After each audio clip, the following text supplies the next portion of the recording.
বলতে চাই, কোটা বিরোধী আন্দোলন আপনারা দেখছেন 2018-তে মাননীয় প্রধানমন্ত্রী কোটা উঠিয়ে দিয়েছিলেন।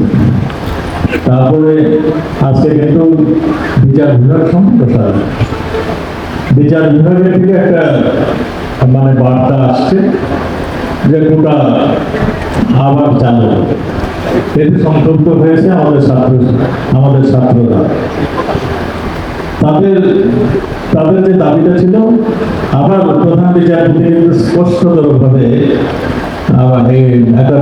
একটা নির্দেশনা দিয়েছেন যে যেই কোর্টের থেকে, হাইকোর্টের থেকে এইটা মানে এই করেছিল, রায়টা দিয়েছিল, সেই রায় স্থগিত করেছে এবং ছাত্রদেরকেও বলেছে তারা যেন উচ্চতর আদালতে যেখানে বিচারটা চলছে সেখানে এসে তাদের কথা বলে, যাতে করে তাদের যদি কিছু থাকে তারা বললে সেই অনুযায়ী তারা আমাদের বিচারপতিদের বিচার করতে সুবিধা হবে, সেইটাও তারা বলেছে। কাজে আমি মনে করি তাদের একটু অপেক্ষা করা উচিত, তাদের এই আন্দোলন মানে থামানো উচিত। কারণ পৃথিবীর সব জায়গায় কিন্তু কোটা রয়েছে, পৃথিবীর সব দেশেই কোটা রয়েছে। দেশের কিছু অনগ্রসর জায়গা থাকে, যেমন আমাদের এই নৃগোষ্ঠীর জন্য আমাদের কিছু কোটা রয়েছে এবং এটা সংবিধান সেটাই বলা আছে।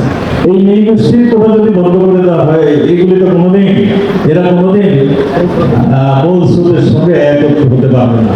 আমরা চাচ্ছি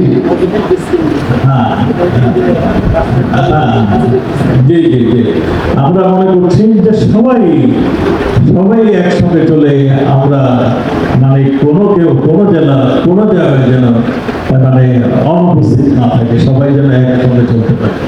এটা একটা পজিটিভ সাইড আমি বলি। তারপর যদি কিছু ছাত্র ভাইদের কিছু বলার থাকে, তারা এই রাস্তাঘাট বন্ধ না